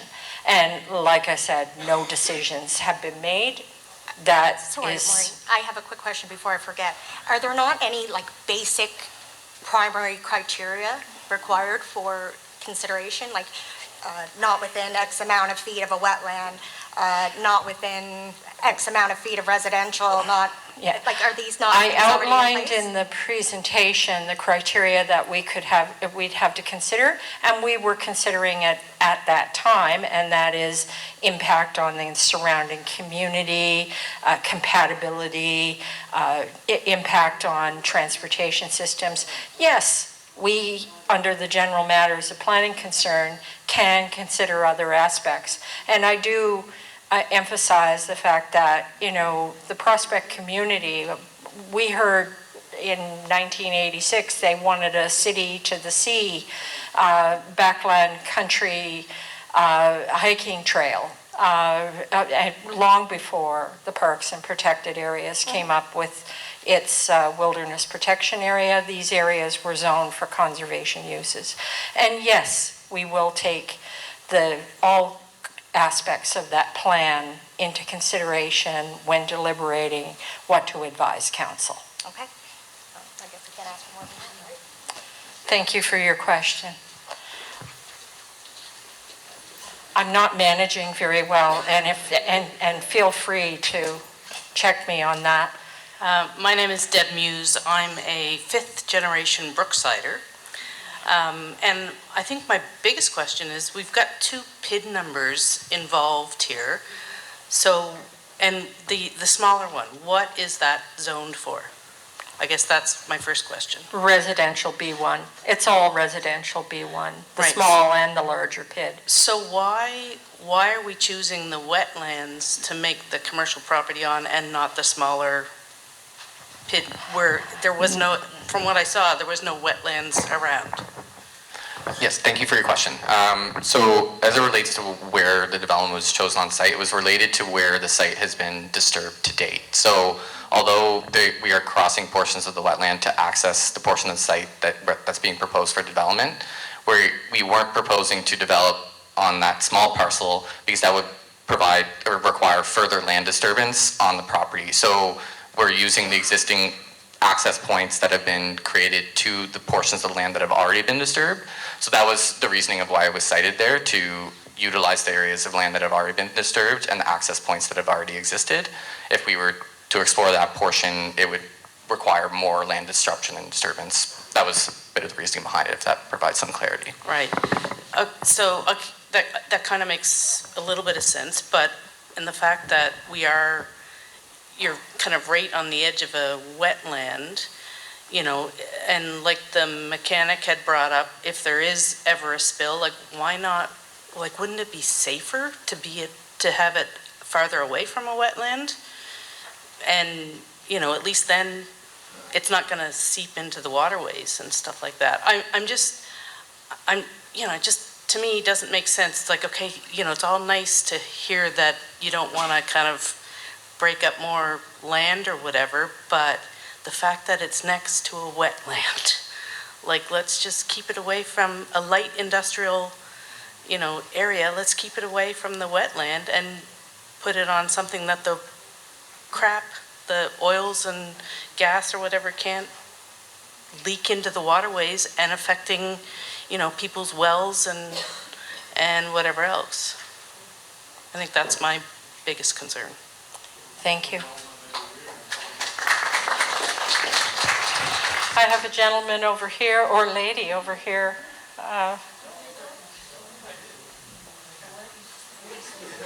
There you go. Name's Joe Hazelin, 1510, used to be 1498 Prospect Road. Lived there all my life, 6 years old now. So I've seen a lot of comings and goings. What can I say? Deferring it, when I'm listening to you now, putting it on the other piece of land because you're worried that it's going to go into the aquifer, marshland, or so on, is not taking benefit for the other people who are right there beside that piece of land, right? So you're just deferring that. Oh, let that other person take care of it. Oh, I'm that other person. I'm not happy with that. Okay? Now, if you own a house and you have oil tank, you got to, every 5 years or 10 years, you got insurance companies that make sure you don't have an oil spill. And why is that? Because 200 gallons can destroy the whole area. Okay, there's a gentleman that just said he's a mechanic. How many gallons are in one vehicle? Okay? And you want to put the vehicle beside my land now. So I'm not happy with that. The other question is that living here, And as Fran just said, at 6:30 in the morning on today, I was saying to myself, because I was woken up because of a tailgate on a dump truck, was getting rid of his load, banging it, and saying, Jesus, that guy's got some balls because he's going to see me here today. You know, I want to listen to that, right? I'm not happy. And you're going to tell me, oh, it's going to be great. This is going to be so quiet. You won't even crickets. That's what you're going to hear. Well, okay, lived on that road. How many accidents have I seen on the darn road? Right in front of my place, right in front of Mars, right, oh, hold it now, Sandstone. Why did they put a double lane in there, get in there? Maybe car accidents? Holy jumping. No traffic on the road. We did studies. Very frustrated with the studies. Think we need our money back. You know, it's just ridiculous. Today going home, there was 3 tour buses with cars. All you could see down the long bog, okay? And those, there's cars trying to stop into the Mars, and they're getting rear-ended because people are maybe looking at their phone or whatever, right? All we're saying is that the road is so busy that when you say it will not affect anything, when there is an accident, that means a road is closed, right? Anywhere on the Prospect Road, if there's an accident, the road is closed. If somebody has a heart attack on the other side of that accident, they're not going to get there. And we haven't even fixed that yet. And the other problem is you're saying, trust you. And you're going, nothing will happen. Well, I've been here and I've seen, hey, let's put a gas station on the long bog. You'll have no problem with that. Don't worry about that gasoline. Well, 200 gallons on my oil tank. How many gallons is in a fuel tank for a gas station? Oh, okay, well, you know too much. We're going to put it on the other side beside Sandstone. That's a great spot. There's not beside a bog. We just saw where the bog is in the 30 meters from the bog, and you're going, we weren't showing that in the last slide when we were talking about that. In that gas station, were we? No, I wasn't. So, I mean, that's why the people are here, and that's why they're worried about what's going to go on in the community. We're afraid once you screw up your water, guess what? Is your house worth anything? No. Do you want to leave it to your family? No, because no one wants it. And how do you know it might be a slow leach going into your well? You don't know. You might have been drinking it for 10 years and didn't see it, but then maybe some other little construction might have opened up an aquifer, and then now it's fully contaminated. You've been drinking them for how many years? But I mean, that's the problem, that this community is wondering what's going on. RB1, it was set out RB1. Beautiful. I'm happy you did the zoning for that, because that's a perfect time. You know, a person can have a small business there. That's great. But to have at 6:30 in the morning, and that was going in the morning or in the night, you know, it's just not right. And everybody in Sandstone, I'm pretty sure when they hear that bang of those tailgates, it's just like a bomb. It echoes in the middle of the night. I mean, you know, people just want to be treated with respect. I mean, for a person to allow that to happen today and then going to have a meeting about it, that tells me I don't have good faith, not in what's going on. Anyway, thank you. Thank you for your comment. We have a lady. Hi everyone, Uli from Brookside. Just quick notes, can you put the wetland layer back on there? So the property to the south, that's commercial as well, I believe, and that's on the market. So there's probably going to be some development happening there once it's sold. So it's like death by 1,000 cuts. Like the wetland will get impacted from the south. From the north, it's just ongoing. It won't stop with this. 30 meters from the wetland, 30 meters is the length of the room, give or take. That's not very far. So 30 meters to me is never enough for wetland. And then just another note, like you keep saying you're moving to the disturbed area out by the wetland. And I'm pretty sure that footprint is going to extend beyond the disturbed area. So you're disturbing more. Then you're putting up a fence. I understand the reason behind the fence. But what about the animals that move through the landscape to get to the water over the wetland? This is part of the moose habitat. So it's just another fragmentation. With fragmentation come edge effects, so you're just bringing in more problems to the wetlands. It's a couple of things I wanted to say. Thank you for your comment. So we're getting a bit on in time. And I'm going to ask for your patience. I can probably take about 3 more. It's about 10 to 9 right now. And so would the next speaker like to come up? And if you can be as brief as possible out of respect for the people that are slated to come behind you. Thank you for your patience. Thanks. Thanks, Maureen. I may be writing to you later. My name is Dana Giles, and I made a few notes. I want to thank everybody, each and every one of you that's here tonight. It took effort, and we really appreciate it. I have a question for Jeff's enterprise, and that is, why is the road that's into the backlands, why was that actually altered before all of this procedure took place? Thank you for your question. Just sorry to clarify, that would be So let me show you. this road here, that's this existing one that's coming in, or? This road through here? Yeah. So to answer your question, I don't personally understand the original intent of the construction of that road. I will refer to Jeff. I'm not sure if you understand why that road was constructed originally. Originally, that road was put in with ground-up shingles. So when the site was being, just to echo what Jeff's saying, when the site was being a dumping site for those shingles, the road was created to provide access for that operation to his knowledge. So was it an actual road, or was it more like a path or like a trail? Just providing so everyone can hear. It was a larger road, so trucks could drive on it. It was gravel, and essentially as it exists today. So that's what I wanted to try to clarify, was because we've seen improvements on this road quite a lot in the last year and a half, and it just seemed as though, why was that improved before all of this process took place? That's what I want to know. And I've asked Jeff to come up to the other mic so we can all hear what the response is. Test? He's tall. Hello? There you go, Jeff. Yeah. So with respect to the road, we placed gravel and fill over the shingle road, just so we could cover the nails that were in the shingles, so we didn't get them in the tires of the vehicles.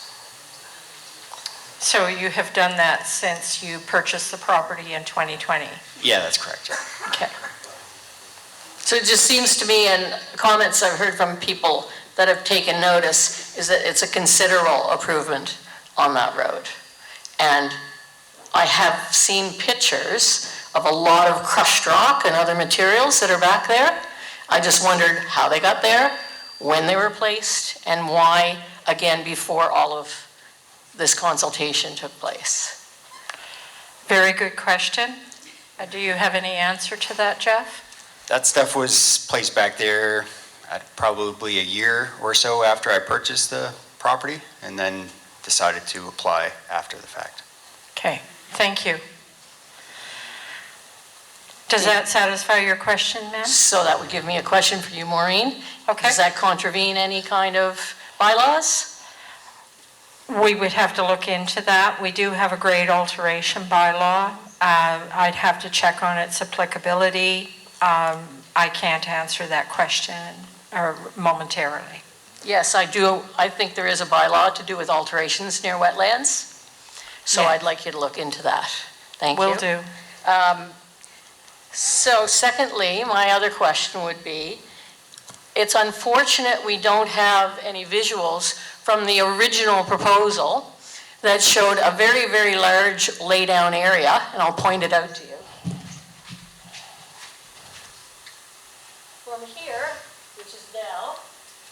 this area here. Okay? That's a considerable change in the original proposal for a laydown area to what is now proposed. So my question is for Jeff. Why did that change? And why is it a lot smaller? Or do you want to answer that, Connor? Or why was the original one a lot bigger? I can provide some context around that as well. As part of the, as I mentioned, as part of the application process, the wetland was formally delineated earlier this year in the spring. And as a result of that, at that time, as you mentioned, where its original location was proposed was in an area of the site where disturbance had occurred previously. However, it is located within the delineated wetland boundary, so it was relocated outside of the boundary where it's currently proposed. So that was a result of why it was relocated. And the overall size of it generally hasn't been significantly reduced. We did have to change the orientation and shape of it because previously it was proposed to be more of just a central kind of laydown area. Because the portion of the site that is outside of the buffer is a bit of a different shape, we had to kind of change the area to adapt to that. But those are the two reasons behind why it was shifted from the original proposal, if that provides some clarity. Well, we appreciate the fact that the original proposal was on wetlands for the laydown area. So we do appreciate the change and the alteration. My thought process is, why is it so much smaller? But knowing that you have a smaller area to work with, what business plan does that make havoc with? I'll pass it over to Jeff to provide any additional context, but through our conversations, we've had discussions around that area, around the size of the building, around the other components, the components that will contain the on-site materials as well. Noting what those areas were and their shape, that is an understanding that it can accommodate his business needs on the site. Like I said, it is contained within those areas, so if there's any sort of scaling needed, there would need to be further amendments and conversations to happen. Just through our conversations, the areas we've noted and the size of the building and the laydown areas for the materials have been told that they're adequate for his business operations. So from that, I'm gathering there's an acceptance of a reducing in the business. So again, I'll provide a bit more context on if Jeff wants to provide a bit more context as well. So if you needed an area for laydown materials with an expected business, like you compared to say Kinox, and you suddenly realize that's wetlands because the studies had to be done, and you went to a much reduced size, shape, you may say it's semantics, but it is clearly a smaller area. That has to have an effect on the proposed business plan or the business that you want to conduct if you are then having to reduce it. And I'm just saying that that's on people's minds because they're thinking about the extension that can happen in the future where you're in the backlands, you're not being reviewed, we don't have a lot of faith in HRM's practices and oversights. So if you could address that, how it affects your business plan. Sure. Where I currently work, I do not have a laydown area whatsoever. So any laydown area is a benefit to me. It doesn't necessarily need to be a large area. That area is more than adequate for me, since I currently don't have a laydown area. So where is that, by the way, Mr. Jollymore? It's where I grew up in Shad Bay. And that is your current place of business? Yeah. Okay. I thought you had a residential property there. I live in Shad Bay as well, yeah. Right, but you're conducting business on a residential property? I think we're here to discuss the proposal at hand. Yes. And I'm just trying to clarify not to where the business is at the moment, Yeah. as opposed to where it wants to be placed. So that I think there's a the reference. gentleman has answered the Okay. question. Okay, I have another point. People talked about the traffic. So the traffic study, and you can ask questions about this as well, Mr. Wallace. The traffic study produced 12 trips on average per hour. So that's an increase of 12 trips per hour on average. When you're talking about the traffic, you're talking about turning lanes, you're talking about the effects of traffic, that's a lot of extra trucks on Prospect Road if it's 12 per hour. That's one trip every 5 minutes. And it may or may not happen, but I'm just saying that that is the study's findings, if you can address that. Well, currently all my vehicles are currently already on the road, so I don't see any change to the traffic on the road whatsoever. So, but that's in your traffic study that was submitted to HRM. Yeah, so I can provide a bit of clarity around that. When those traffic studies are completed, they look at them through a standardized system that essentially creates trip generations based on proposed land use, and that's more generally applied across, it's a national standard. So they run those standards just based on the proposed use, and that's what generated the trip generations for their traffic study, which was the 12 as you mentioned, and that's what formulated their analysis around its impact.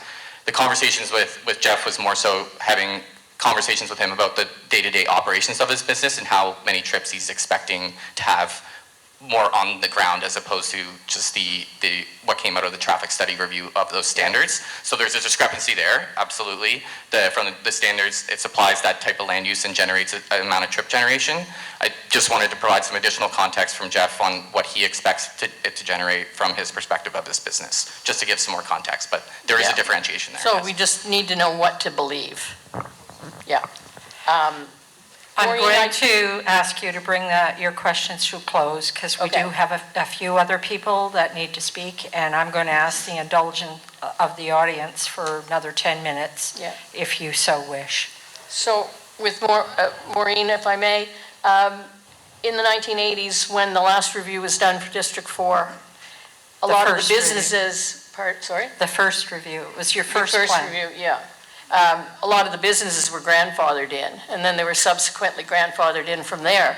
So we were left with a legacy of car shops, garages, and businesses that had been in a much less populated community and on a road that didn't have 900,000 visitors to the province's #1 tourist spot, Peggy's Cove.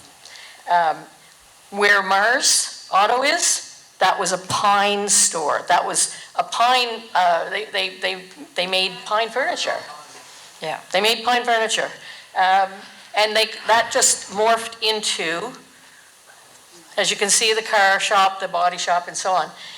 Because we've continued to use grandfathered issues. And I feel as though that's what the people that are here tonight are most concerned with, is this continual grandfathering. And despite development agreements, there isn't that reasonable expectation that will maintain a better community for people. So that's pretty much just a few basic questions. Anything else I have, I'm going to direct to Maureen in a letter form. But I would read out one thing to you very quickly to close. District 4, planning, page 9, 2.62, obnoxious use. A use by which its nature or by method of operation creates a nuisance or is offensive by creating noise or vibration or by reasons of emitting gas, fumes, dust, oil, objectionable odor, or airborne pollutants, or by reason of the unsightly storage of goods, wares, merchandise, salvage, refuse matter, waste, or other materials, and shall include operations which produces wastes which cannot be treated by an on-site sewage disposal system that's approved pursuant to the regulations respecting on-site sewage disposal systems, or which involves as the primary function the processing, production, or warehousing of potentially dangerous goods or hazardous materials. And on that note, I thank you for attending tonight. So we're at 9:05. How many more questions do we have in the room? You one, and you have two, and you don't. Okay, I'm going to take two more questions. If you'd like to come up to the mic first. Just very interesting listening to all the conversations tonight, but I'm just wondering, why would you buy that land in 2020 for what you were looking to do? It certainly doesn't look like, well, where I would want to put my, construction place. I just don't understand. Why there in 2020? That wasn't that long ago. And that is an interesting question. I don't know.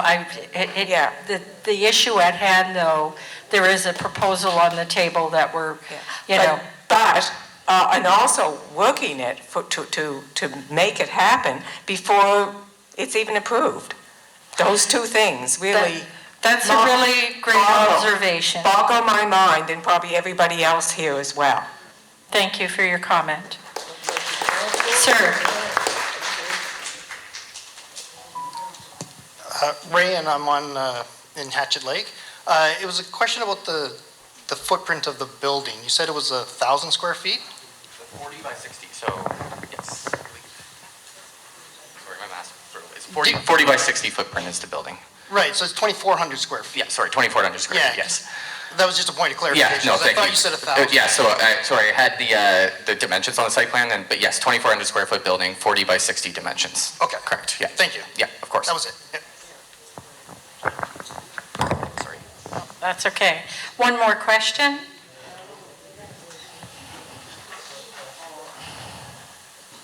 My name is Christy Walker, and I live at 4 Peters Lake Road. And even though I've lived there for 22 years now, I know I'm a come-from-awayer, right? I didn't grow up here. My picture's not on the wall outside, but my wife's is. And I had fun teasing her about her hair on her way in. I have my own horror story. We have our own horror story about HRM and their monitoring and their ability to enforce bylaw. Because of the property that was beside our home, where my wife grew up, and what was happening to it when it was zoned RB1. It was never applied for, but it still went through a lot, and it's taken us a long time to improve it, and we work hard to make that happen, because the only way we could make it stop was to buy it.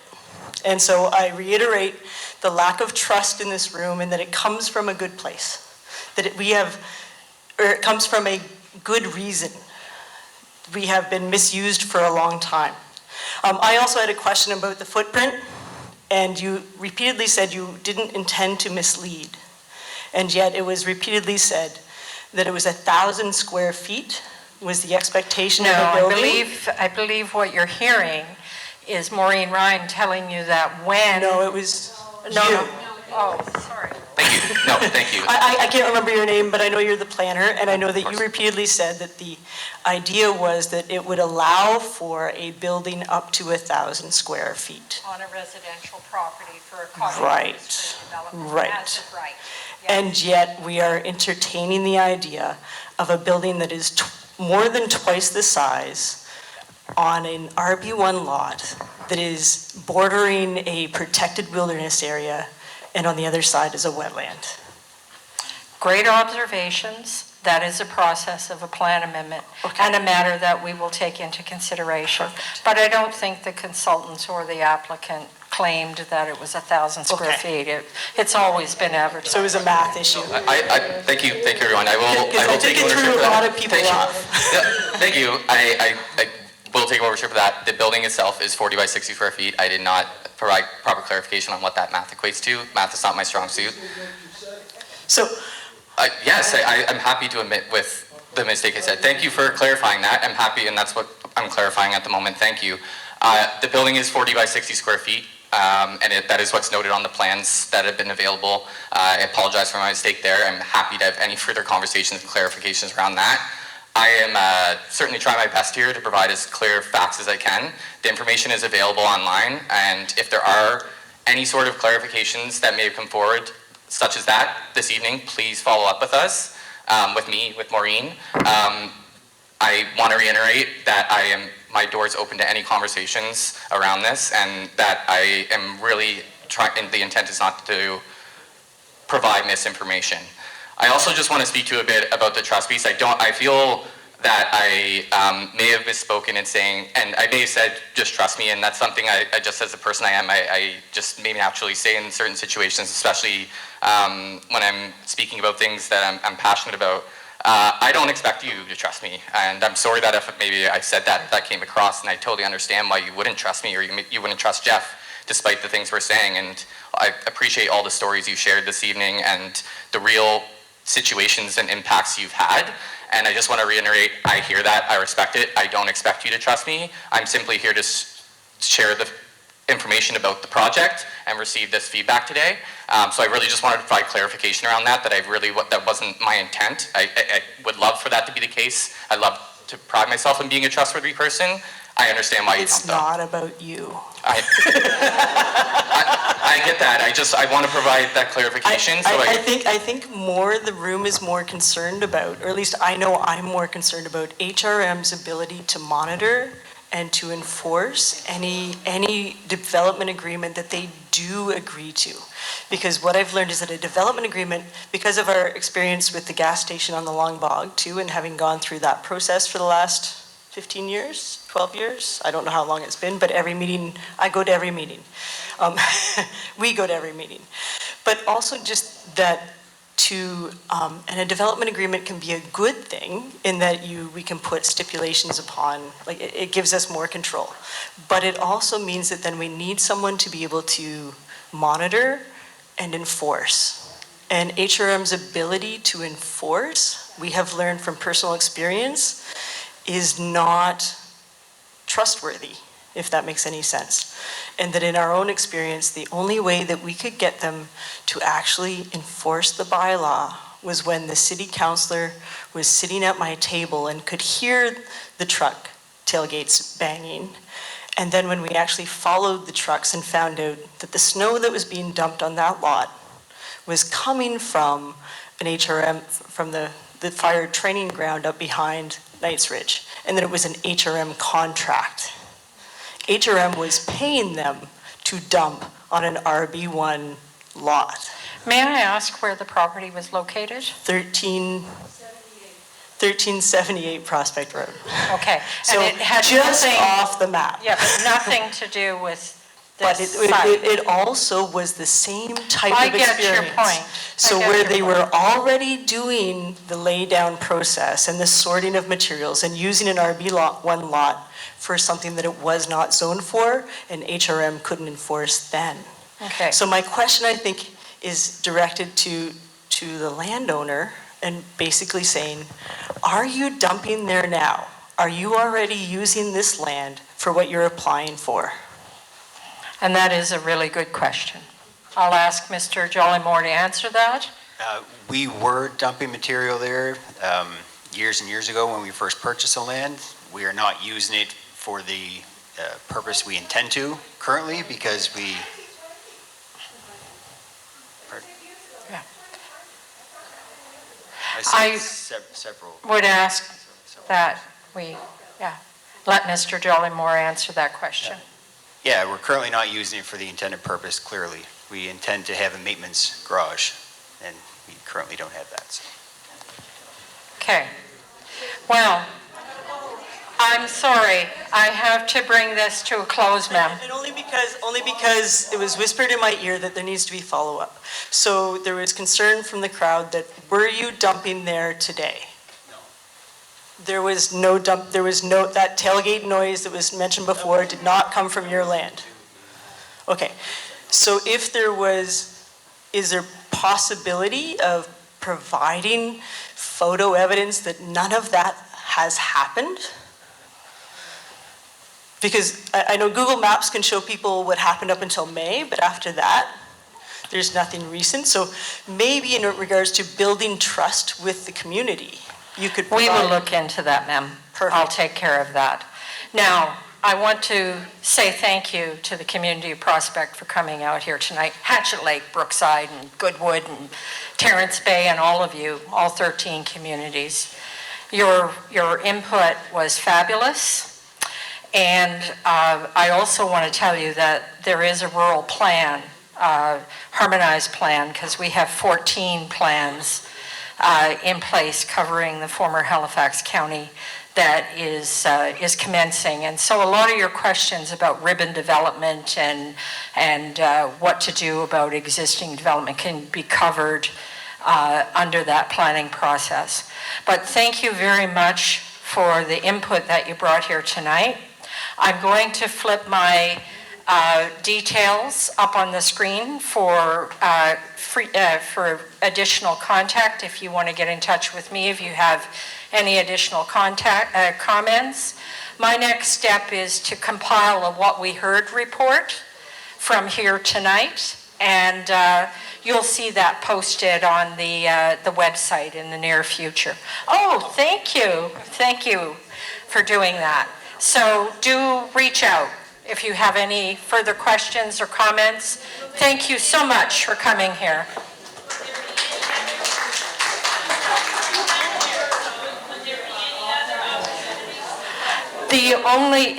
The lady asked if there would be any additional follow-up meetings. There will be a what we heard report compiled. There will be a report going back to Regional Council. If Regional Council decides to move this forward in the form of a development agreement, then there will be a public hearing.